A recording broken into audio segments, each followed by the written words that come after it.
Live from Augustana College, you're listening to WOG FM Radioactive. I'm your host, Andre Rivera, here with Angel Torres. How you doing, Angel? Good to be with you, Andre. Happy Valentine's Day. Yes, happy Valentine's Day. So today is another episode of Beyond the Music right now. So, Angel, I wanted to share share the story with everybody about how you were introduced to music. You were introduced through piano, and the main reason why piano has helped you throughout your life. So, real quick, I just want to go through like your credentials and stuff, where you've been, different bands and such that you've been in over the years. So, Right. what are you currently doing, and then what have you maybe done within the last 5 or 10 years? Sure. Well, I am currently in South Florida. I moved here about 8 or 9 years ago. I was born in Puerto Rico, and then we moved to Chicago. And I've been in Chicago most of my life. And we come from a very, very musical family. I mean, we have a lot of musicians and singers and composers in our family. I believe starting with our granddad, Enrique Algarin in Puerto Rico. He was a pretty well-known cuatro player, guitar player, and he wrote songs, and he, fortunately enough, passed that talent on to his sons and daughters. He had several sons and daughters, my aunts and uncles, and God bless them. The majority of them play guitar, they sing, they compose their own music, they were in their own respective bands for their time, and they had a blast, and through osmosis, or whatever you would call it, that got passed down to me. By the way, the holidays, the Christmas parties were fantastic because we had live music, and they were flying from Puerto Rico, and instead of playing the radio, you'd actually have live music there, and I would just think it was fantastic. And fortunately enough, my mother, she sings. God bless her. She's in her 80s. She sings, plays guitar, composes her songs. My sister. The bottom line is we all played an instrument early, guitar. And at the age of maybe like 16 or 17, I started having the idea of forming my own band in Chicago. And I was lucky enough, I found some really, really good friends. And we started out at zero, very little knowledge in our instruments. I played piano, I picked up a brass section, and we started a salsa band. Now, let me tell you, salsa bands were the hardest formats to start with music because, number one, you need several musicians. You need a three-piece percussion, and then you need more than one horn. So it came together after a while. There were times when we had anywhere from 10 to 12 musicians, but we went on to have the name of the band was called La Libertad Latina. That means Latin freedom, and we were active for about 8 or 9 years. We did a 45 little local thing promotion. It got radio airplay. I was thrilled about that. We did many music presentations, nightclubs, weddings, you name it. And I was lucky enough, towards the middle on, we played with a lot of top-ranked Latin music stars, salsa stars from Puerto Rico and New York, and Rafi Levitt y La Selectas, one from Puerto Rico, Ray Barreto, who's probably the best or one of the best-known percussionists, congueros in the world.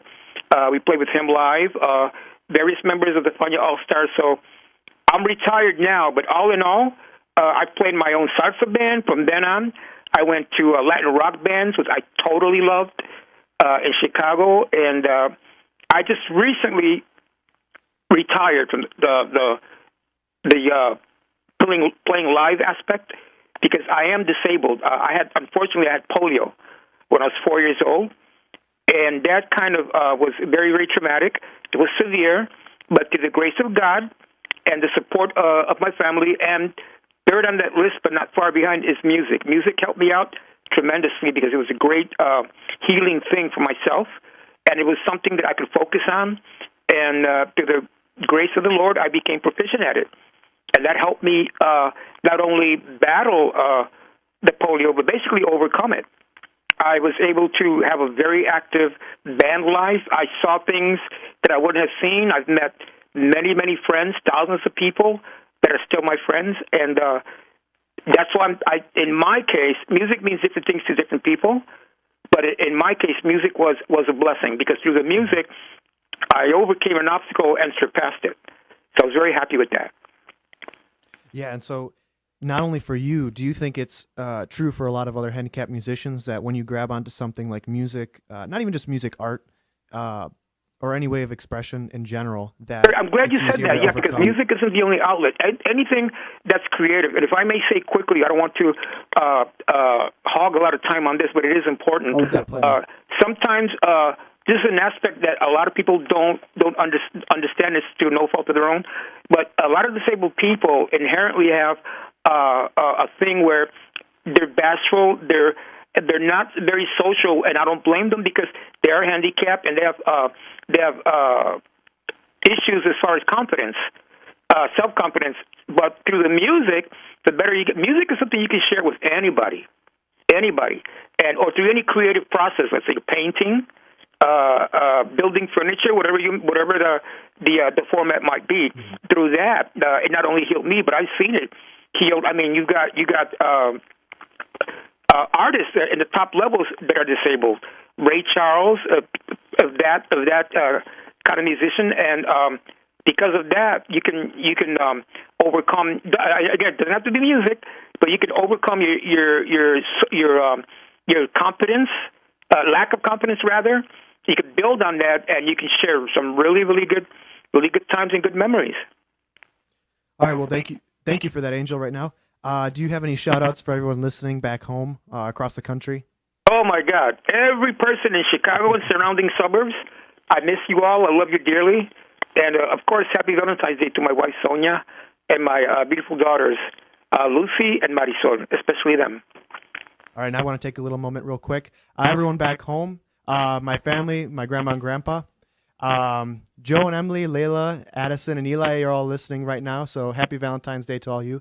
And last but not least, Courtney Praise. You're working right now, but soon you'll be able to tune in. So anyway, we're going to skip to a quick break right now. We're going to play a song, Guajira Tumbao, a song that Angel has produced. And how recently have these, you gave me an album of some songs. How recently did you make these? Well, some of them are mixed. Some of them might have been for a couple of years ago. I've got like a song with maybe 300 or 400 songs on file. I've been at it for a long time. So I picked some songs to put on that CD for you. I don't remember exactly which one they gave you, but Guajira Tumbao is a good one. And on that one, by the way, I'm having the assistance on Latin percussion of Julio Algarin, our cousin that is here in Florida. Julio Algarin is one of the best reliable, talented Latin percussionists here in Florida. He's outstanding, and I use him. All the Latin percussion you hear on my recordings are done by him. He's fantastic. And Guajira Tumbao, I wanted to do like a Guajira pop thing. It's basically, I wrote it really for a female vocalist, and maybe soon within the next 3 or 4 months, I'll have that female. But for right now, I did all of the instruments, all of the vocals, and Julio's doing the percussion, and it's not bad for just 2 people. Yeah, and a lot of the stuff you do by yourself, correct? The majority, yeah, I'd say 90%. I use different music programs. I do the basic percussion. I do the pianos. I do all the instrumentation, all the trumpets, all of the guitars, the lead singing, the choruses, and synthesizers, whatever the song might call for.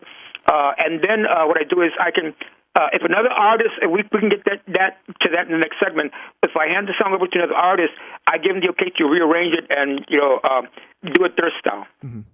All right. So this is Guajira Tumbao. Right. I'm Andre Rivera, and this is Angel Torres. You're listening to WOG FM Radioactive.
Welcome back. I'm Andre Rivera here with Angel Torres. This is Bluestooth Radio. How you doing, Angel? Real good, real good. Sounding good. So, real quick, all of you listening right now, thank you for tuning in. You can find Bluestooth Radio on Facebook at Bluestooth Radio. And you can also find Angel's stuff on Angel Song Productions on ReverbNation.com. Thank you. So, as we start this next segment, we want to talk about how early is too early maybe to start music, or maybe is it ever too early to start music? So, Angel, for you, when did you start music? Playing an instrument and such? I probably started, I'd say, around 16 or 17, and that in itself is could be looked at as a bit late. Music, depending on what, if you're going to play an instrument, dexterity is a part of it, because if you're going to play guitar or piano, guitar is a bit more difficult because you need a certain hand size, and they do have certain guitars that are built smaller. So dexterity and size of the instrument is a factor, but there's nothing wrong. I mean, 4 years old, 5 years old, 6 years old. I have grandsons now, thank God, that are 6, 7, 8 years old, and they're taking piano lessons, and they send me the videos as they're progressing, and they are just absorbing it. Their minds are young and fresh, and they're memorizing what the lessons, and it makes me feel good to see them do it. And then they're motivated by the fact that their granddad, myself, plays music, and I write songs. They hear some of my songs, and basically they're saying, I want to do that one day, so I help them out. So then where do you think maybe their interest in music comes from? Maybe more so genre and kind of the style of music that they want to play. Does that come from their parents, grandparents, just what they're exposed to on the radio? Well, if you're talking about the public in general, yeah, that's a kind of an arbitrary question, because there are many different kinds of, obviously, genres. There are different neighborhoods. There's certain kinds of music that South Side could have their own swing. The North Side could have their own swing. So depending on your geographical location, it could be different. It could have a big influence on what your friends are listening to. Because I know for a fact that, like in high school or grammar school, that a certain amount of groups, your friends are listening to some kind of music, rock music, let's say, you'll be more prone to listen to that. So that can be a little bit of anything. But what I'm liking now currently is I'm seeing a trend of more and more and more young people going retro. They're going back to music of the 70s, of the 80s, and the 90s, which I'm really liking, because at that time, because of its styles, R&B, pop, you name it, even Latin music, there was a different swing to it, and I'm glad that they're appreciating that. Yeah, and I want to point out some real quick things.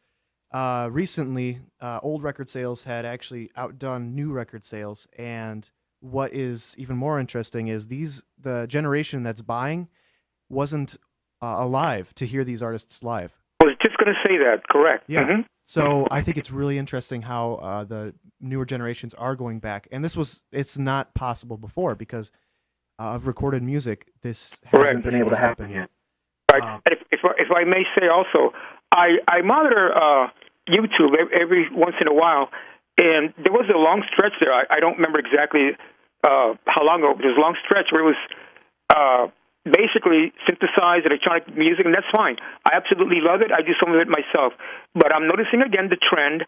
I'm seeing many, many more guitar players, especially girls that are younger, very, very young. They're actually composing, singing, and young men too. And I absolutely love that. Yeah, and so I want to talk about composing and singing in a second. But another thing, Sure. I think I shared it on Facebook. There was a who is it? St. Vincent, a female guitar player, just recently worked with Ernie Ball to make a custom-made, sort of like a female guitar. Oh, It's yeah, I saw that. Yeah, I saw it's that. lighter. It's easier on the back. Yes, I saw that. And it's ergonomic, so that it's easy for anyone to pick up and play. Well, that's great, because that's showing an interest that she has to go to the length of going through that collaboration with him. So that's excellent. That bodes well for the future. Yep, and this has definitely been applied to a lot of different instruments. Oh yeah, very cool. Already. But yeah, going back to the subject of composing music and such. So we were just talking. your grandson Jonathan. He was 14 when he wrote his first song. Is that right? Yeah, actually, he's in south of Chicago. I am extremely proud of him because he's carrying the torch forward. And at this stage of my life, I'm going to be 60 years old. Andre, I've had absolutely fantastic experiences. I loved every single second of it. I miss it. I played with a lot of people. I made hundreds and hundreds and hundreds of friends. But I don't play out anymore. I'm basically recording and writing songs here in my home studio. But I love the fact that my grandson, when he was a toddler, I'm talking about months, used to sit on my lap while I was at the computer getting music together, and he would watch intently. And come to be that as he got to be a little bit older, I bought him his first. He showed an extreme strong interest in it, which I was happy about. He showed a strong interest, so I bought him his first music software production software, and he was pretty good with computers. We loaded it up, and he was off to the races. And he's 23 now. Special hello to Jonathan Andrade, doing super, super excellent dance music now. I mean, better than I could do. He's right on the edge of what's happening. He's doing fantastic work. He knows a lot more about the ins and outs about the instrumentation. And at 14, there's an excellent female singer in Chicago named Blanca Rodriguez. He wrote like a pop reggaeton. He did the music for her, or he just did it. She loved it, and he got his first CD credit on her CD at the age of 14. Now, what I'm proud about, when they were listening to it, they didn't suggest any changes. Oh, no, we need to change that. They're like, wow, he did a great job. Let me sing on this. And so he's got his first credit at 14 that I am extremely proud about, and he's doing really, really well now. He's another young man to look out for. Definitely. And I know we've got a lot of family in Chicago, and a lot of them are doing things right now. Musically. And so this is more general, a general question for you. What do you think about young people recording? There's a lot more capability for young people. It's definitely easier for just about anyone to pick up their cell phone, record themselves, and put themselves on YouTube. What are your opinions on that? I think it's been great to boost the network between people, especially exactly. Facebook. Well, my general opinion is I love it because the way I see it, and again, everybody could have their own take on it, which is perfectly fine. But the way I see it, anything that amounts to sharing, okay, you're not writing. The worst thing in any creative field, painting or music or whatever it may be, is doing it isolated by yourself. You don't get a whole lot of feedback. You don't share experiences. Through YouTube, that's one outlet only that you can actually share. And I know for a fact many people wind up collaborating with another person they met. Hey, I sing. Well, hey, I play guitar. Well, hey, I have these chord progressions. What can you do for this? So even my grandson Jonathan has found people that are talented also. So anything that involves sharing is a great thing, especially when you're young, because that opens up your avenue as far as contacts. And now have you maybe bounced ideas back and forth over the internet and recorded those ideas before, made songs out of them? I don't generally do that. I could do that, but what it is it's like it's like a time clock, man. It's so ingrained in me. It's like every couple of days I have an idea, a theme, and I try to carry that theme musically. I start with my music software, and then I have a home studio here, and I have Pro Tools, and I start out with the music program. I import it into Pro Tools, and I start doing some scratch vocals, and it's like baking a cake from scratch. If I may say quickly, I also used to open my studio up. I worked with a lot of local Miami, Florida talent. There's a lot. Florida is very musical. There are dozens and dozens, actually hundreds and hundreds of artists. I was lucky enough to meet Tito Puente Jr. I've met several others. There's a fantastic young lady named Sheena Singh that's a Latin pop artist in Florida. She's doing really well. She's doing a couple of my songs. She actually did a song of my grandson also at a very young age. And so I had a chance to work with a fellow named CNR from New York. CNR was one of the founding fathers of a freestyle group called Trilogy. You can't get much bigger than Trilogy in the name of freestyle. He came down here. He did a couple of songs with me, and I did that for a few years. The last year or so, I don't do outside recording that much anymore. I basically do it for myself now, and for my family, my friends to share it. These other artists, they played them at Calle Ocho. My tracks, they played them at Calle Ocho. They played them on their CD projects. Whenever they needed some material to fill in their CD projects, I had that, so I'm completely happy with that. But right now, what I want to do is just keep it in-house. Of course, if anybody comes along and says, listen, Angel, let's do this, I'm open to that, absolutely. Definitely. And do you want to explain real quick what Calle Ocho is? Yeah, Calle Ocho is probably the United States' biggest Latin music festival. They have easily over 1 million people, and it stretches. It's coming up, I believe, in either the end of April or the beginning of May, before it gets too hot. And they have Latin artists from all around the world, the biggest of the biggest. It's a great thing. If you can do it, I would encourage you to do it. It's free. There's no entrance charge.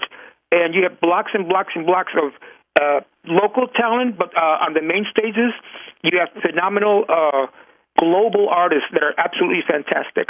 I went to it once, and I'm not a big walker, obviously, because of my disability, but I think I wore out my crutch tip on that day. It was fantastic. All right. Well, we're going to skip to another song right now. This is Aya. You want to tell us a little bit about this one?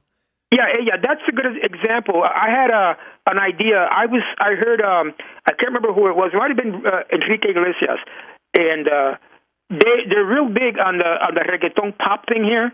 So I said, well, you know what? I would like to do one, and I tried to mix some Latin pop with a reggaeton beat, and it worked out pretty well, I think. All right. Well, for all you listening, I'm Andre Rivera, and this is Angel Torres. You're listening to WAG FM Radioactive.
All right, we're back. I'm Andre Rivera here with Angel Torres on Bluestooth Radio on WAG FM Radioactive. How you doing, Angel? You still holding up? Real good. All right. This next session, we might actually wrap up the show early today, but we have a lot to get through still. So, Angel, you've you've had a bunch of musicians apprentice with you in the past, maybe to fulfill. You've said second generation Latinos trying to sing in Spanish, and how you've taught them to do so. You want to talk a little bit about that? Right. Yeah. Being here in Florida, you have a lot of talented people, and most of them were born here, and they are proficient at English, but they're not that good in Spanish, and they want to take their music to the next steps. Being this Latin a state that features a lot of Latin music, they wanted to expand their audience to Spanish-speaking people. So I started building a little reputation. They would bring me local artists that were looking to transition to not just English, but English and Spanish. So I had a couple of people that came here. I tutored them. I mentored them. Sheena Singh was one of them. She didn't sing too much in Spanish. And since then, I wrote a couple for her track. I did a Latin pop track for her. She played it for Calle Ocho. Started singing in Spanish, and she's on her way. And there were a couple of others. Another fellow that does Latin pop, his name is Jaquan. He used to be in a band called the Nasty Boys many years ago. He wanted to do a little transition, so they brought him down here. We worked on it, and I did a Latin pop bachata for him, where he sang in Spanish. And a few other people too. I take pride in the fact that I'm proud of them, that they want to expand and learn their culture and sing in that culture's language. And that's what I do. And it doesn't have to be just Spanish. Anybody that wants to learn a little bit, you don't have to be a professional. You don't have to be signed with a big record label. At its simplest level, if you're a beginner and you want to know how to write songs in particular, I've helped many people get off, give them the starting blocks and get up off the ground and start writing. And I'm very, very happy. Some of them have given me, little gifts in return. It's like being at graduation and seeing a lot of students that you were able to help, seeing them graduate, and get their diploma. And it makes me feel good that they're out there performing. Yeah, and so I actually have another perspective on language, what language to sing in, what language to rap in, and such. Mm-hmm. And so on the last Beyond the Music session, I had Morton Wabiaombe, and his perspective was that since he's from Africa, he's from the Congo, his perspective was that people of their tribe that come to the United States or go elsewhere and learn English, it's more significant to their culture to maybe sing or rap in Swahili, where they're from. So what do you think it's like in the United States? Coming from Puerto Rico, we're all in the general, we're all the same, kind of same hemisphere, same place right now. Right. But what's the significance of maybe singing in Spanish or singing in English? What does that mean to you? Well, again, with the younger crowd, what it does, in my opinion, and again, it's my opinion, it bridges the generation gap as far as tying the younger person to their ancestry, which I think is a very important thing to have.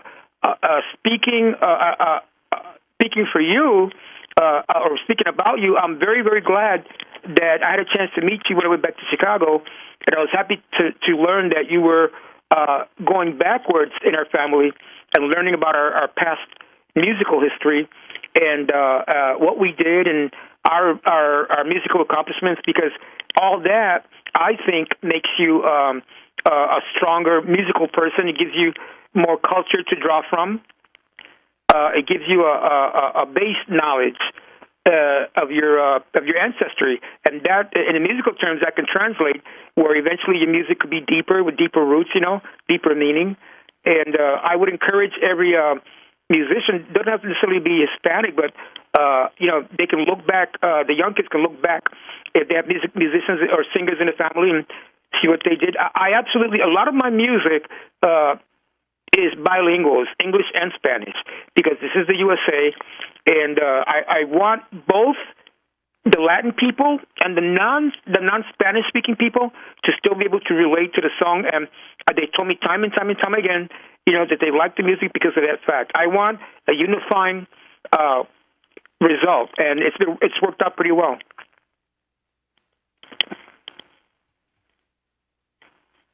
All right. We're going to skip on to another song right now. Mm-hmm. This next one queued up right now is Miami Caliente. If I may say quickly, that song is, I would say, it's pretty typical of the salsa pop sound that you have here. And I did all of the instruments. Julio Algarin, my cousin, did all of the Latin percussion. And another young lady named Taina Medina did the lead vocals. But that's a good example of the mixing English with the Spanish, because in the middle of that song, there is a rap that's in English. And that song gets a lot of likes because of that factor. All right. Well, now you're listening to Miami Caliente.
And we're back. You're listening to WOG FM Radioactive. I'm Andre Rivera here with Angel Torres. So, on Beyond the Music right now, we're talking about Angel's,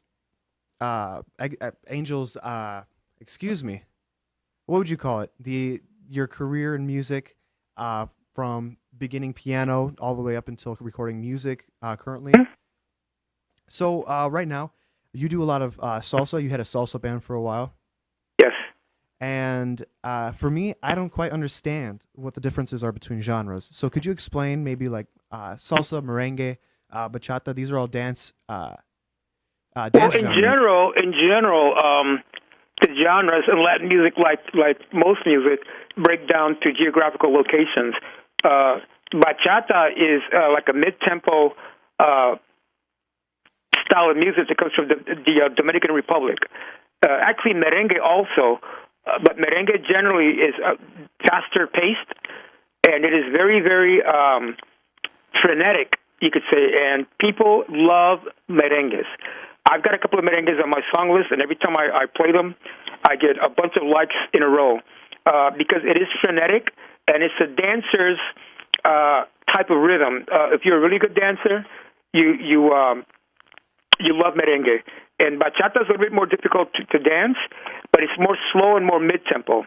And then you've got straight salsa. There's Latin pop, which is basically what I do, salsa pop, which I like a lot because you can mix elements of English music, English pop, even rock guitars. Do it that way. Salsa music is a lot more inherent, like from Puerto Rico, New York. And it's really, really difficult to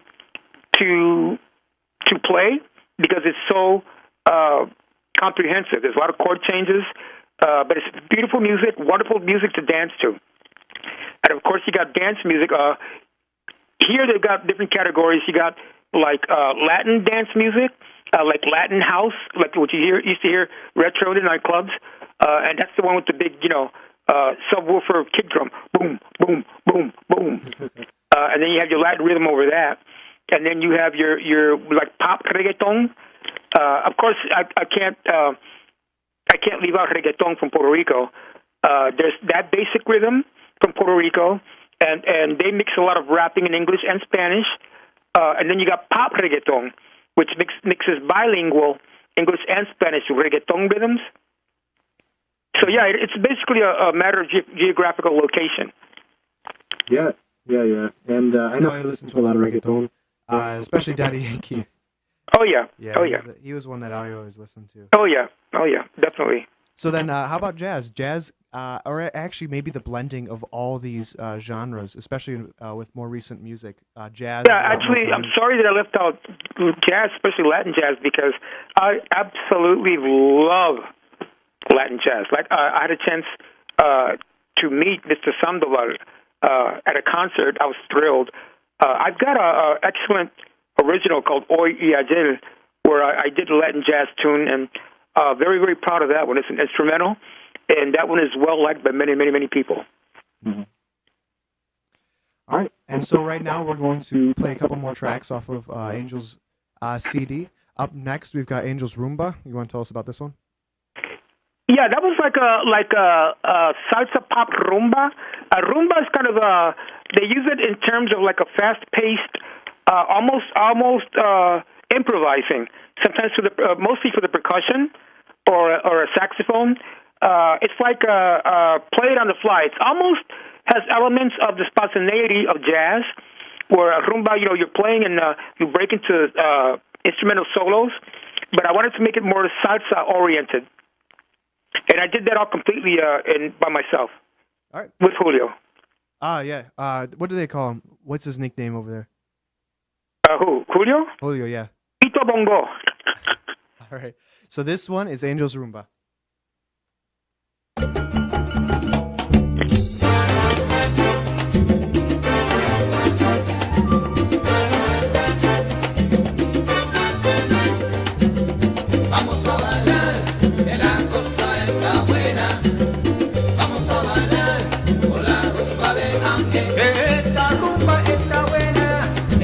Está bien sabrosa, ven a bailar conmigo, Dios lo dice Ángel, vamos a bailar, que la cosa está buena, vamos a bailar con la rumba de Ángel, hagan paso, que aquí vengo yo, hagan paso, que Ángel llegó, vamos todos a rumbear. Vamos todos a bailar, que yo te traigo lo mejor. Es salsa y sabor, mira que sí. ¡Dale mambo!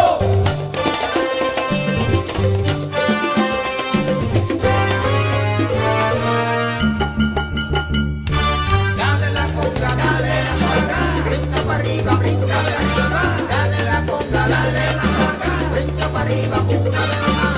Zumba que zumba, baila la rumba, sube el volumen, túmbalo ya. Zumba que zumba, baila la rumba, sube el volumen, túmbalo ya.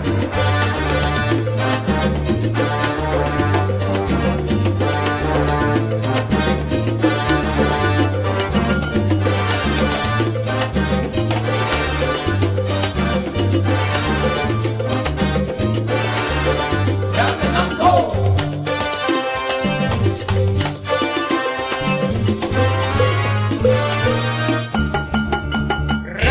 Baila conmigo, baila mejor, el que goza contigo, goza mejor. Mueve que mueve tu cinturita, mujer, que yo sé que te gusta. Esto está sabroso, mi suba está caliente. Baila conmigo, baila, que bailalo, bailalo. El que goza conmigo, goza mejor. En la Vallarde, Ángel Torres.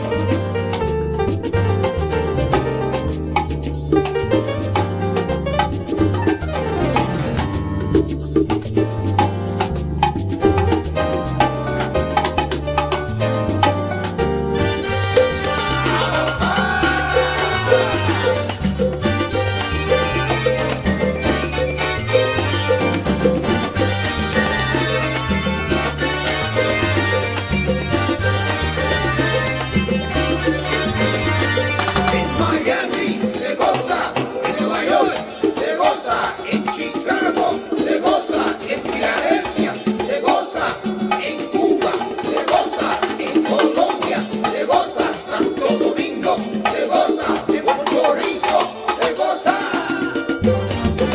Dale mambo, dale mambo, dale mambo.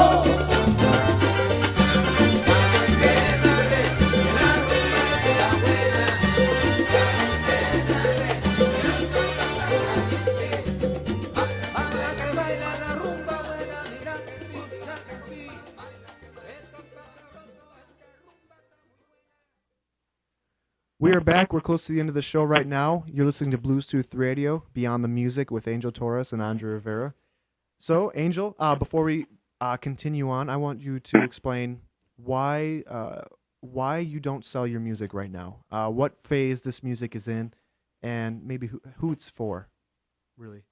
Well, basically, at this point, I'm not commercially marketing the songs. I'm getting them recorded and produced to share with my family and my friends, and I have hundreds and hundreds and hundreds of friends, and for the sharing experience. Another aspect is that there's a strong possibility that some of these songs I will record another vocalist on top of it. Like there's quite a few songs that I really wrote to have a female lead, and I'm in the process of securing that female vocal so that I'll replace the vocals of my vocals with the female vocals, remix it, then I'll make it commercially available. Okay.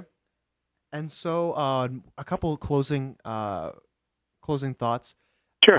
About, I don't want to use your entire career as a whole, but maybe moments of your career that you think made an impact on other people, that really maybe you thought somebody started thinking a different way because they maybe looked at things through your perspective, maybe Right. the vice versa, where you found out that your perspective, or found out your own perspective through someone else's.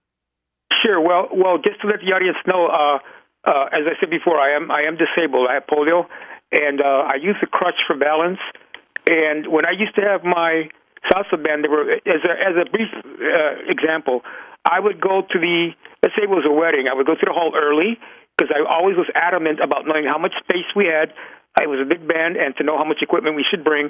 So I would go early with someone else, and a lot of times there would be people there that would see me, and they would, how you doing? And that's something that's perfectly fine. But then I would come back later with the band, and I would get up on stage, and I was the director of the band, and we would play great music. They didn't have to do it, but as I got off the stage, they took my hand, they shook it, and they say, they would say, thank you so much for playing tonight. We had a great time, and that let them know that a disability isn't necessarily always a disability, and that's one thing I'm proud of, seeing that happen over and over again. I would walk into a room, a big room of able-bodied, strong, accomplished musicians and producers, and I would be the one that would be handicapped, but nonetheless, musically, I lost no ground as far as I was on the same equivalent, if not more proficient than they were. And many, many times they said, man, you're doing great stuff, brother, and I was very appreciative of that. And so, do you have any closing remarks before we finish out the show with several songs? Yeah, just quickly, I wanted to encourage anyone at any age that might have even the slightest interest in music, or for that matter, anything that's creative. In my aspect, it's music. But if you have the slightest interest in music, don't be afraid. Jump into it. Be it pick up a guitar. You could buy it or borrow an inexpensive piano. Take lessons if you need to. Have fun with it. You don't have to be signed to a record label. You don't have to make $1 million. But the point is, have fun with it. I guarantee you, if you stick with it, you'll have a lifetime of great memories and great times, and you can carry it forward. All right. Well, this has been another series of Beyond the Music with Angel Torres. Thank you so much for joining us tonight. Thank you. It's been a pleasure. Tune in next term. We are going to be, this is our last show for this term. Finals week is coming up next week, so all you Augie students right now, hope you're getting some good studying done. Good luck on all your finals this week, and thank you all for tuning in. All right, I'm Andre Rivera, and this is Bluestooth Radio, and you're listening to WOG FM Radioactive.